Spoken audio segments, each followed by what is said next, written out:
footage wherever the editor places it in respective to the camera or whatever I am. I'll be having a giveaway on an unopened Final mouse, a white one. I will be signing the box if you want me to. To participate in the giveaway, make sure you follow me on Twitch, subscribe to my YouTube channel, follow me on Twitter, and retweet the giveaway tweet. That's it, and then you're done. Alright, enjoy the video. Here are all my keybind sensitivity settings.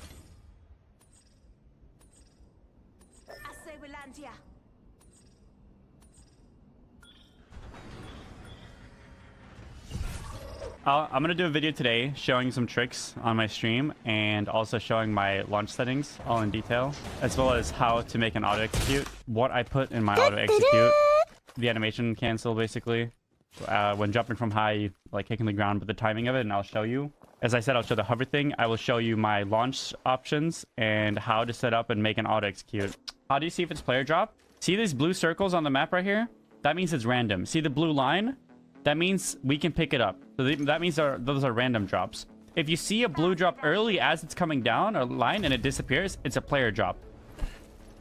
And if you don't see the blue circles when it's appearing, it's a player drop. Yo, okay. So if you have a Kraber or if you have a Mastiff, you see I have 4 shots in mag, 16. Well, whatever. 416. I shoot 2 bullets. I reload. I have 414. I swap my slot back to 416. You can have infinite ammo with legendary weapon. When you're in queue, the jump master icon defaults to the 3rd player.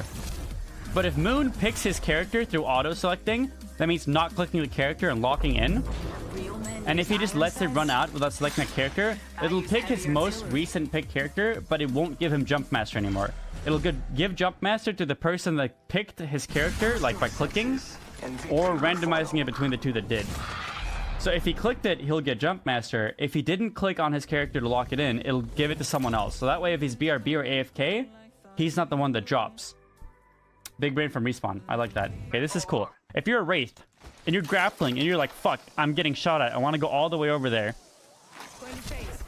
You can face while still on the grappling. It's really useful sometimes. Especially getting shot at a balloon and shit. Someone aimed at me. That's Pog.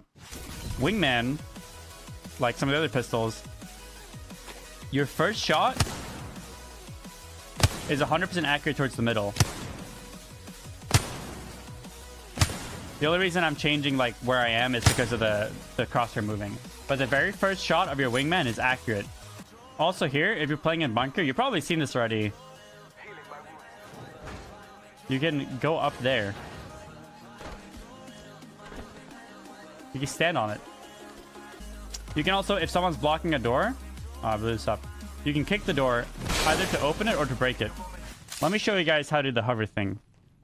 Let me show you guys how to do the hover thing when you go off a balloon. You go to that balloon over there. So I'm so far away. The way it works is you want to look straight up in the sky.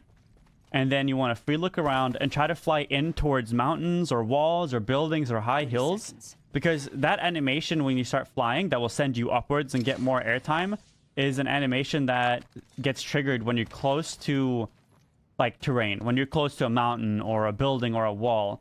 So my goal is to try to maintain my height in the air as much as possible by looking up and touching things that are like, you know, like getting close to them, try to fly towards them. So I'm going to look straight up, fly forward, and then kind of use my A and D key to steer myself into touching something like this. Like I fall close to the mountain or the cliff or whatever, and then I do it again, it triggers again, and then I fly towards low ground, back towards high ground, towards low ground, back towards high ground, to get as much time in the air as I possibly can. So the best way to do it is definitely like learning specific like routes to like how you go back and forth to maximize the distance, just trying different things. Because since all the balloons are in set locations, it's pretty useful knowing exactly what to do to go as far as you possibly can. You can do this when you're landing those if you look straight up and get some more airtime. So here we go. I'm going to go forward again. Gonna try to touch this cliff, or not touch it, but get close enough to it to trigger it. Then I go towards the side. I change my direction, fly towards this one. Trigger it again, fly towards the next one, which would be probably over here. And do it one more time towards the cliff, maybe. And now I'm gonna touch the ground. But I almost got all the way here, which is a lot further than just doing it normally. you need to hold W to go up? Yeah, you hold W the entire way. So you look up, and you just go forward. You can also jump off, and mid-air, just before touching the ground, you can kick. And that way, you can run immediately after landing. Otherwise, if you land from high, like if you land from far up, like right here, if you jump off, you land on the ground, it's going to play an animation. That's going to prevent you from walking or running when you land. But if you just before touching the ground, if you do it just before touching the ground, and you kick the air, you kick the air towards the ground like this, you can immediately start running. At least immediately start walking and then start your sprint animation after the running animation. I will show you how I set up my auto execute and how I get my FPS to be uncapped, how I like all my performance-based commands, all my settings and stuff like that you can't change in the game. So let me find where the fuck I installed Apex because okay, I got it. Here is my program files, play Apex, and CFG folder. You will have a file called config default PC CFG. So what I do is I copy that and I paste it. And then I change the name to autoexec. Don't put the 1 there. This is just because I already have one. And then I open it with Notepad or Notepad++, and it should look like this. All this stuff, just remove it, okay? You remove all that stuff. These are the things that are in my auto execute. I have CL_force preload 0. You can try putting it at 1, but it probably won't help you because this is a bad command to have. I have FPS max 0, which uncaps my FPS, so I can have unlimited FPS. And I want 240 FPS and above because I'm playing on a 240 Hz monitor. I have Ragdoll Collide and Matte Compressed Textures 1. These settings, I will have them in the description, these 3 settings that you want in your auto execute. You can also put other things in your auto execute, like the normal commands you put in your launch options. The way to access your launch options is that you go on your game library, you click on the game, press the cogwheel, press game properties, and then advanced launch options. All of these things here, make sure you put in plus exec space autoexec. This means that when the game launches, it will read your auto execute file, which would be this, and actually read it and put enable the settings in the game. Jesus Christ, I can't talk. In here, you probably want to remove -high. You don't want to use that. But all these other things, so you don't need that either. You don't need either of these. So all these things, I will put them in the description as well. So I have these. Don't need console either. That shit doesn't work. These things. Plus CL_show FPS 4. You can try 1, 2, 3, 4. They will show differently. I can post them in the chat as well, yes.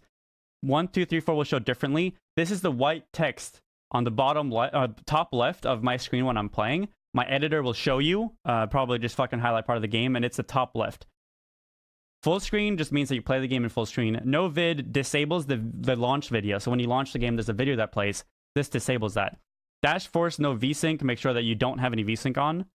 But you have to, if you want to use an auto execute, you have to have this in here, the +exec autoexec. And then you save it, and then you just save this too as well. Make sure that it's called autoexec.cfg. I prepared a text file so you guys can read it easier, but it would still just look like this for me.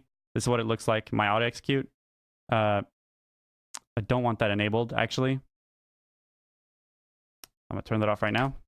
Probably. I was testing it yesterday, and 1 and 0, 1 will probably get you stuttering. Sometimes even really big stuttering. So you just don't want that. You can either not put it in or just put a 0 there. Then you save it, and that's it. You can launch the game now as long as you saved your launch options and under game properties and advanced launch options and put this in. You can launch the game, and these settings in this folder will go live.